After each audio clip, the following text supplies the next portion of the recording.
KTO Radio présente À haute voix, la lecture intégrale des œuvres spirituelles majeures. Aujourd'hui, l'Oblat de Joris Karl Huysmans.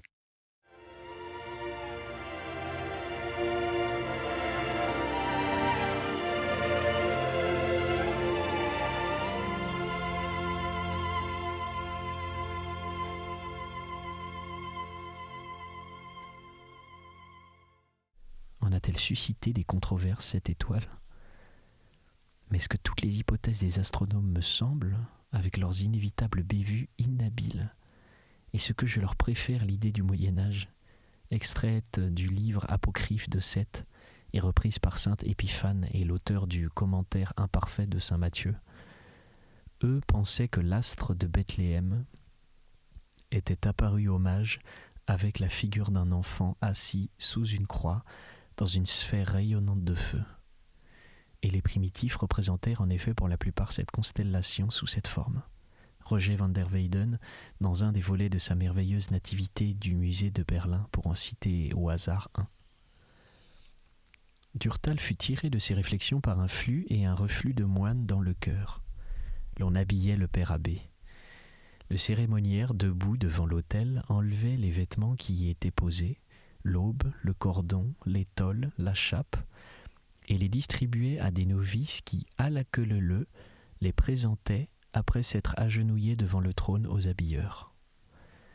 Débarrassé de sa longue cape noire et affublé de l'aube blanche, Don Antime Bernard apparaissait encore plus grand. Il dominait toute l'église du haut de son siège, et après qu'il se fut ceint du cordon, dans le mouvement qu'il fit avec son bras pour remettre autour de son col sa croix pectorale, que l'un des liturges lui tendait et qu'il baisa, la bague de sa main, allumée par les feux des cires, jeta un éclat bref. Le porte-mitre, les épaules maintenant enveloppées d'une écharpe, semblable à celle du porte-crosse et dont les pointes reployées ainsi que des pointes de châle, devait lui couvrir les doigts pour offrir la mitre ou la reprendre, alors que l'on en décoifferait l'abbé. L'abbé s'avança, sur un signe du père de Broche, près du trône, et après avoir endossé l'étole et la chape, le révérendissime entonna le Te Deum. Ici, Durtal était bien obligé de modérer son enthousiasme, car des souvenirs l'assaillaient, et le Te Deum des cloîtres ne soutenait pas la comparaison avec celui des églises de Paris riches. Il est certain, se disait-il, que cet hymne est autrement imposant à Saint-Sulpice, par exemple, quand soulevé par l'ouragan des orgues, la maîtrise renforcée de tout le séminaire le chante, et il en est de même du Magnificat royal, si majestueux, et d'une autre ampleur que ces pauvres Magnificats si maigres, si peu étoffés du répertoire de Solesmes. Il faudrait d'ailleurs des centaines de religieux ayant tous de la voix pour projeter ces énormes et ces magnifiques pièces, et où trouver d'aussi puissantes masses chorales dans les monastères. Ce désenchantement ne dura guère, car l'abbé entouré des chappiers, des maîtres de cérémonie, des sérophéraires, du porte-bougeoir chantait, ainsi que devant un pupitre, la généalogie du Christ, dans l'évangile que tenait de ses deux mains en l'appuyant sur son front un moine. Et dans la mélopée étrange et Marie, monotone et câline, passaient de singulières figures de patriarches suscitées comme en un coup d'éclair par l'appel de leur nom, et ils retombaient aussitôt qu'un autre leur succédait dans l'ombre. Et lorsque la lecture fut terminée, alors que l'on ôtait la chape du père abbé pour lui substituer une chasuble, le chœur chanta l'hymne brève d'origine grecque, le Te Decet Laus, et sur l'horizon du jour et le Benedicamus Domino, l'office fut clos. Les 4 principaux chantres qui étaient allés se vêtir à la sacristie étaient revenus, et don Ramon Doux, le préchantre, avait planté dans un anneau pris de sa place l'insigne de son grade, une tige de cuivre surmontée d'une statuette de Saint Bénigne, le bâton du préchantre. Et il était, lui et les autres, assis sur des chaises haussées d'une marche et à dossier très bas, installés derrière la barre de communion à l'entrée du chœur en vis-à-vis de l'autel. Il tournait ainsi le dos au public, des dos splendides, aux moires frissonnantes, osselées de lortons d'argent de cercles de soie cerise, dans lesquels étaient brodés en fil d'or les monogrammes gothiques de Jésus et de la Vierge. Ils quittèrent leur siège, et en rond, debout, au milieu du chœur, ils chantèrent, tandis que l'abbé, entouré de sa cour, commençait la messe, l'introïte. Quand on fut arrivé au Kyrie eleison, les fidèles s'embrasèrent, et les filles et les garçons du village, conduits par le père curé, soutinrent les moines. Il en fut de même pour le credo. Durtal eut, à ce moment, la vision précise d'un retour très en arrière, d'un hameau chantant les mélodies de Saint Grégoire au Moyen-Âge. Évidemment, cela n'avait pas la perfection du chant de Solesmes, mais c'était autre chose. À défaut d'art, c'était de la projection d'âme un peu brute, d'âme de foule, émue pour un moment. C'était la réviviscence, pendant quelques minutes, d'une primitive église où le peuple, vibrant à l'unisson de ses prêtres, prenait une part effective aux cérémonies et priait avec eux, dans le même dialecte musical, dans le même idiome. Et c'était à notre époque si parfaitement inattendu que Durtal croyait, en les entendant, s'évaguer une fois de plus dans un rêve. Et la messe se déroulait dans le bruit des grandes eaux des orgues. L'abbé tantôt au trône, tantôt devant l'autel, l'abbé chaussé et ganté de blanc, tête nue ou coiffé d'une mitre orphasée, puis d'une mitre couturée de gemmes, l'abbé les mains jointes ou tenant sa crosse qu'il remettait ensuite au novice agenouillé qui lui baisait sa bague. Une fumée d'encens voilait les lancettes en initiant des cierges, et les veilleuses des reliques dardaient 2 flammes de topaze dans la nuit bleue. Au travers des flocons de parfum qui montaient sous les voûtes, l'on apercevait la statue d'or immobile au bas des marches du sous-diacre portant la patène dans un voile qui levait jusqu'à la fin du pater devant ses yeux, symbolisant ainsi l'Ancien Testament dont il est l'image comme le diacre est la figure du Nouveau, montrant de la sorte que la synagogue ne pouvait voir s'accomplir les mystères de l'Église. Et la messe se poursuivait, tous les enfants de chœur agenouillés à la file, avec un cierge allumé durant l'élévation qu'annonçait dans la nuit le son des cloches. C'était enfin à l'Agnus Dei, l'abbé donnant à l'autel le baiser de paix au diacre, qui descendait les marches et l'imposait à son tour au sous-diacre, lequel, conduit par un cérémoniaire dans les stalles des moines, embrassait le plus élevé en grade, et celui-ci transmettait le baiser aux autres, qui s'accolaient et se saluaient ensuite en joignant les mains. Ici Durtal ne regarda plus rien. Le moment de la communion était proche. Les fusées des sonnettes éclataient dans l'abside, les novices et les convers, 2 par 2, s'ébranlaient. Le diacre, courbé devant l'abbé, chantait sur un mode plus bizarre que contrit, le Confiteor, et devant une longue nappe saisie à chaque bout par un religieux, tous s'agenouillaient pour communier. Puis ce fut la descente de l'autel de l'abbé, suivi de son cortège d'officiants, et distribuant l'Eucharistie aux fidèles, tandis que derrière lui se rangeait cierge au poing la troupe des petits servants de chœur. Un bruit de galoches et de sabots qui couvrait la voix du père abbé emplissait l'église. L'on entendait prononcer à l'italienne en ou Corpus Christi, et le reste s'éteignait dans un vacarme de pas, et revenu à sa place, Durtal oublia la liturgie, la messe, se bornant à implorer du Seigneur le pardon de ses fautes et le bannissement de ses maux. Il revint vaguement à lui, alors que le père abbé, mitré, debout, appuyé sur sa crosse, chantait la bénédiction pontificale. Sit nomen Domini benedictum. Et tous les moines répondaient Ex hoc nunc et usque in saeculum. Adjortorium nostrum in nomine Domini, qui fecit celum et terram. Benedicat vos omnipotens Deus Pater et Filius et Spiritus Sanctus. Et à chaque nom des personnes invoquées, il traçait en l'air sur la foule un signe de croix à droite, au milieu, à gauche de l'autel. Durtal, tandis que l'on préludait aux laudes, se retira. Il ne sentait plus ses pieds tant il avait froid. Madame Bavoil vint le rejoindre avec des lanternes qu'ils allumèrent à la sortie. La nuit était glaciale, la neige tombait. « Attendez-nous !» C'était mademoiselle de Garambois qui, emmitouflée de fourrure et accompagnée de son oncle, les appelait.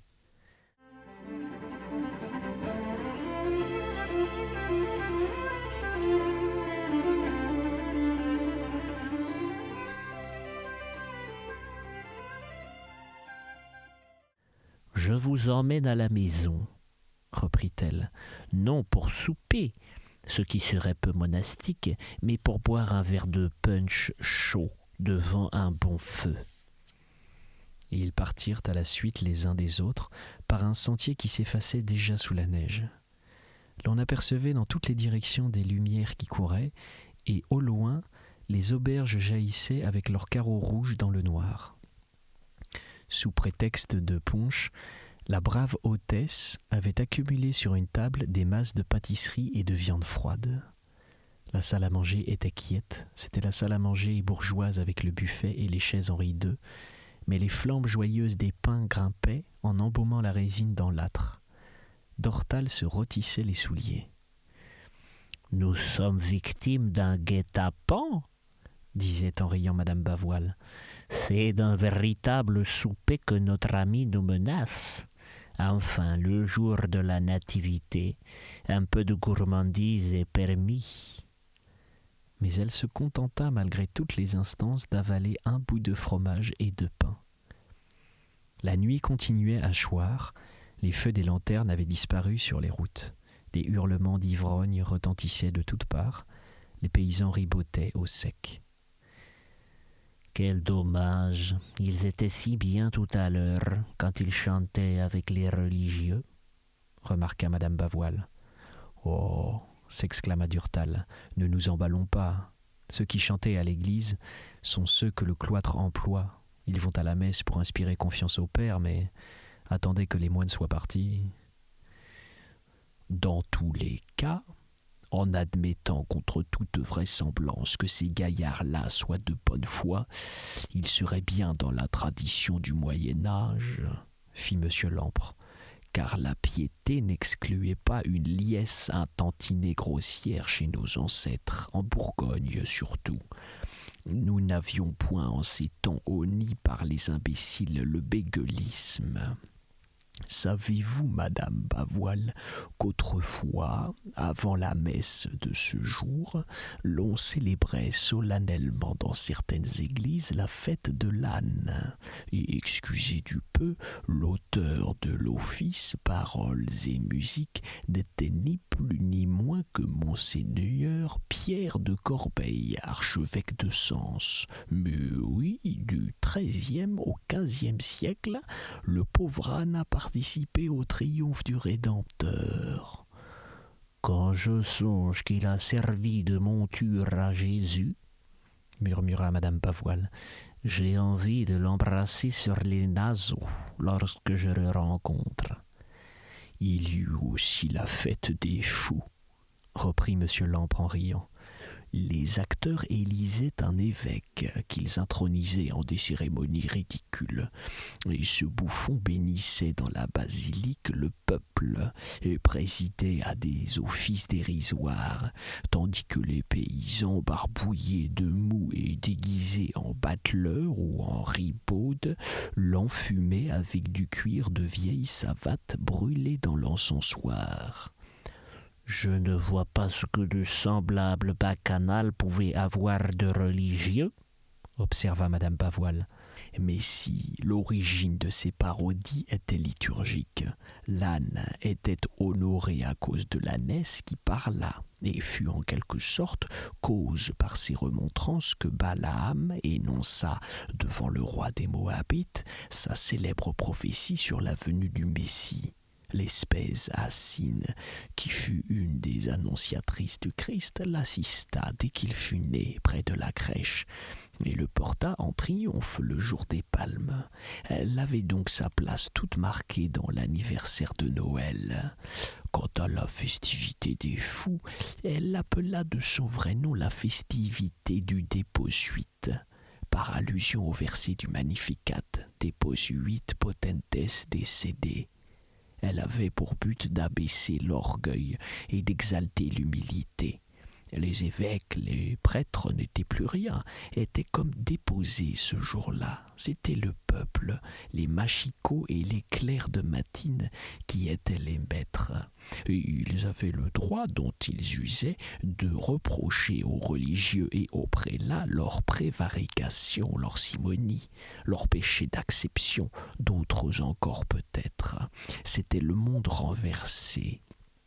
Mais en tolérant jusqu'au moment où elle dégénérait en de pures farces, ces parades revendicatrices, l'Église ne fit-elle pas preuve de condescendance et de largeur d'esprit ?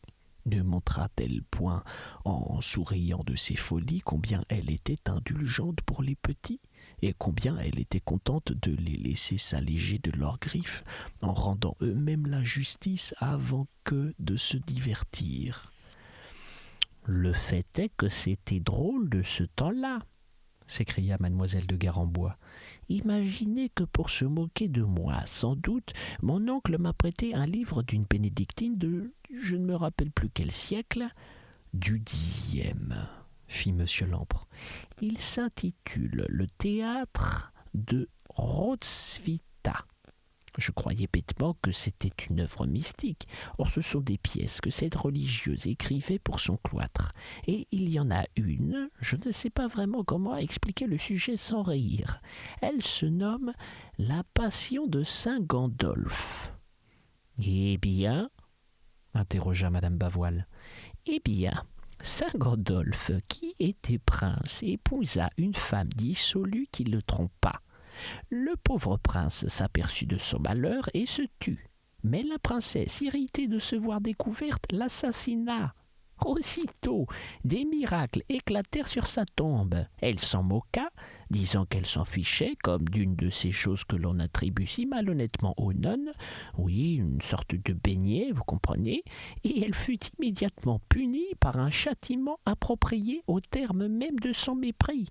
Tant qu'elle vécut, elle s'éperdit en de fuites sonores, et cela sans arrêt, raconte placidement la joyeuse Roswitha. Cela prouve, dit Durtal, en admettant que les œuvres de cette moniale ne soient pas apocryphes, la gaieté simple des cloîtres bénédictins du Xe siècle. Remarquez d'ailleurs que les plaisanteries scatologiques, qui sont encore chères aux gens d'église, et c'est assez naturel, les autres, celles sur les femmes qui délectent les laïcs aux fins de repas entre hommes, leur sont interdites. Ils se rattrapent donc sur celles-là, qui ne sont ni plus malpropres, ni plus sottes d'ailleurs, et elles ont au moins cet avantage d'être innocentes. L'ingénuité un peu barbare fut un des charmes des abbayes d'antan. Allez donc trouver aujourd'hui cette qualité-là dans nos monastères, repartit monsieur Lampre. J'aurais été surprise si vous n'aviez pas encore pêché nos moines, dit mademoiselle de Garembois. Heureusement, poursuivit-elle en souriant, que ces débinages ne sont que des blasphèmes de l'amour, et que vous serez encore trop content si les bénédictins viennent à être chassés d'ici, de vous mettre en quatre pour leur rendre les services dont ils auront besoin. Je serai sans doute encore assez godiche pour cela, fit en riant monsieur Lampre. Au fond, n'empêche que leur petitesse d'intelligence et de sainteté m'enrage, car je les aime trop pour ne pas les vouloir plus grands. Et Dieu sait si les matins s'acharnent à ne pas pousser. Si on allait se coucher, dit madame Bavoil, la nuit s'avance et il faut quand même se lever demain. Aujourd'hui ne vous en déplaise, car 3 heures sonnent, répondit Durtal qui ralluma les lanternes. Ce monsieur Lampre, il est bien instruit, fit madame Bavoil, en pataugeant dans la neige. Et je ne doute pas aussi qu'il n'ait bon cœur, mais il me semble qu'il est vraiment trop mécontent des autres et pas assez de lui-même. Ah, vous requérez-vous aussi des saints ? Hélas, le coin est quasi brisé et le grand monnayeur n'en frappe guère. Ça et là, pourtant, en des retraites provinces ou des fonds de ville, il en existe certainement dans les cloîtres. J'en ai personnellement connu à la trappe de Notre-Dame de Lattre. Il y en a dans d'autres assez terres, mais cela ne se mêle point à la vie du dehors. Et comment les connaître, puisque ce sont justement ceux que l'on ne voit point. L'un d'eux, que l'on vit beaucoup pourtant, serait récemment décédé dans un couvent bénédictin de la Belgique, reprit Durtal après un silence. Mais les renseignements que l'on m'a fournis sur son compte sont contradictoires. Ne les acceptez donc sous bénéfice d'inventaire. Ce moine, le père Paul de Molles, aurait été l'un des plus extraordinaires thaumaturges de notre temps. Il guérissait comme en s'amusant tous les maux. Il n'en dédaignait aucun, extirpait le mal de dents et la migraine, aussi bien que la phtisie et le cancer, affections incurables et bobos. Il les supprimait sans paraître y attacher la moindre importance. Il soignait instinctivement les hommes et les animaux, pratiquait très simplement, effaçant sa personnalité, prescrivant tout bonnement d'user d'eau dans laquelle on aurait trempé une médaille de Saint-Benoît. Ce religieux qui fut notre contemporain, car il naquit en 1824 et mourut en 1896, fit partie du cloître de Termonde. Il rétablit l'abbaye d'Affligem et fonda le prieuré de Steenbrugge.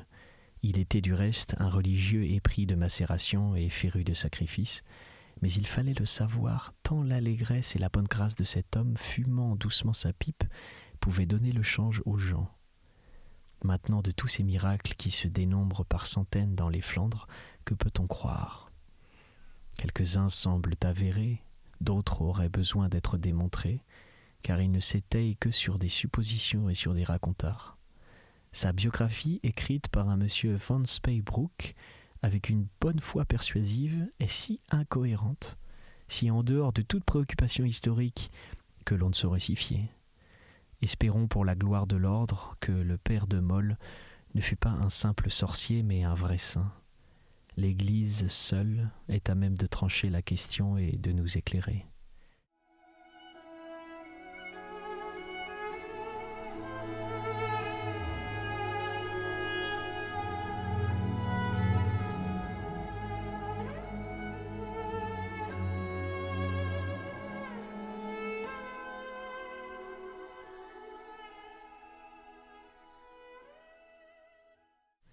Chapitre 8. Il y eut une détente. Le vent devint moins âpre. Le soleil, qui semblait perdu, reparut par instants dans le ciel de fer et blondit de ses lueurs furtives le sol. Ce fut un réveil momentané du jardin. Les arbustes vivants sortirent d'une terre qui paraissait morte. Les buis, aux petites feuilles orangées, creusées en cuillère et devenues cassantes sous le doigt, des genièvres aux aiguilles bleuâtres et aux grains fripés d'un indigo noir surgirent comme d'une sorte de couche de cassonade striée par le gel qui fondait, de filets blancs. Les fusains, les aucubas, les taxus, les romarins restés verts, les buissons ardents dont les baies vermillons tournaient maintenant à la teinte du temps, égayèrent de leur verdure les massifs dont toutes les autres plantes n'avaient gardé que des tiges sèches et brûlées par le feu glacé des bises. Mais malgré tout, ces végétations avaient quelque chose de souffreteux. Elles avaient l'air de convalescentes à peine sorties de leur lit de neige. Une seule famille s'épanouissait à l'aise dans le froid, les hellebores. Celles-là pullulaient le long des allées. Certaines espèces, telles que les roses de Noël, étaient en pleine floraison et leurs fleurs d'un rose violâtre, d'une nuance maladive de cicatrices, de plaies qui se referment, évoquaient bien l'idée d'une plante dangereuse, suant des sucs vénéneux, puant des poisons. D'autres hellebores noirs aux feuilles déchiquetées, sciées et dentelées sur les bords, aux fleurs en coque roulée, étaient pis encore. À les arracher, on les trouvait munis de racines grêles, pareilles à ces cheveux qui pendent sur la boule des oignons. Les vieux botanistes du XVIe siècle les appréciaient, disant qu'elles évacuaient le flegme et la colère et guérissaient la gratelle, l'impétigine, les rognes, les gales blanches et autres vices du sang, mais elles n'en conservaient pas moins un aspect sinistre. Avec leur feuillage de deuil et le vert de pomme pas mûr de leurs feuilles, qui, de même que leurs congénères, les roses de Noël, bannissaient toute la tête, n'avaient pas cette allure franche et gaie de la flore saine. Le jardin n'était rien moins qu'attrayant, à cette époque, avec ses taillis de plantes ratatinées et ses touffes de fleurs louches. Aussi Durtal n'y descendait guère. Il s'y promenait ce matin-là pour tuer les 10 minutes qui le séparaient de l'heure du train. Pour une fois que le temps était propice, il projetait d'aller à Dijon afin de réaliser quelques achats de cravates et de bottines, retardés par la perspective de geler en wagon et de ne pouvoir se promener dans la ville, et il se disait « Je puis d'autant mieux me dispenser d'assister à la grand-messe ici que je commence à la connaître par cœur. Elle est la même depuis 6 jours, l'octave de l'Épiphanie ayant pour une semaine refoulé le défilé des saints. Sans doute cette messe est charmante, malgré son médiocre introïte. Le kyrie est très beau ou plaintif, un peu précieux. Le gloria est allègre et vénérant. Et la deuxième phrase du graduel, Surge et illuminare Jérusalem, et l'Alléluia sont exquis. Et l'offertoire, le Reges Tarsis, est lancé droit tel qu'une flèche, et l'on entend jusqu'au dernier vibrement de son parcours. Mais j'ai encore 2 mains pour l'écouter. Une messe basse me suffira aujourd'hui. Profitons de l'occasion de la liturgie et de la bienveillance de l'acclimature, et il s'était dirigé vers la gare.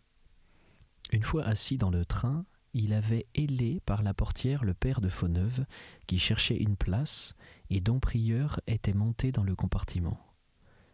Après avoir bavardé de choses et d'autres, le moine, parlant du nouveau curé, installé dans la commune depuis quelques jours, demanda à Durtal s'il l'avait vu. « Oui, il m'a honoré d'une visite hier. Et je vous avoue, si vous tenez à connaître mon opinion, que l'impression laissée par ce prêtre est plutôt hostile. Il m'a produit l'effet d'une jeune paysanne, assez mal élevée, mais qui ferait ce qu'on appelle en argot parisien sa tata. Il a une façon de se tortiller sur sa chaise, de coqueter, de jouer de l'éventail, d'esquisser des gestes de fillette appréhendant, tout en le désirant, un rapt qui ne me dit rien qui vaille. Je lui ai pratiqué dans la conversation quelques pesées sur l'âme, pour la forcer, et j'y ai découvert, en su d'un insens absolu de la mystique et de la liturgie, une vanité qui vous amènera, j'en ai peur, mon père, bien des ennuis. Mais voyons, et ces réparations que l'on a commencées à la cure avancent-elles ? Oui. Le maire et le conseil municipal du moment, qu'il ne s'agit plus des moines, se montrent aimables. Ils avaient toujours refusé, tant que nous occupions le presbytère, de remettre même une ardoise au toit. Mais maintenant, tout socialiste qu'ils soient, ils miment des risettes et tâchent d'amadouer leur nouveau pasteur. Leur jeu est évidemment de nous brouiller avec lui. J'espère qu'ils n'y réussiront pas. Nous sommes résolus, du reste, à lui céder autant que possible pour éviter tout conflit. D'ailleurs, si ce petit curé est, je vous l'accorde, un peu prétentieux et infatué de lui-même, il n'en est pas moins très bien disposé à notre égard et très gentil. Vous l'appréciez sur quelques grimaces, mais nous qui l'observons depuis 8 jours qu'il vit déjà au milieu de nous, dans le monastère où on lui a offert le couvert et le gîte, en attendant que la cure soit habitable, nous sommes satisfaits de lui et convaincus qu'il est un brave petit enfant. C'était À Haute Voix, une émission de KTO Radio. Aujourd'hui, L'Oblat de Joris Karl Huysmans. Lecture, Pierre Deveau. Captation et réalisation, Aymeric Plouinec et Thibaut Dagalier.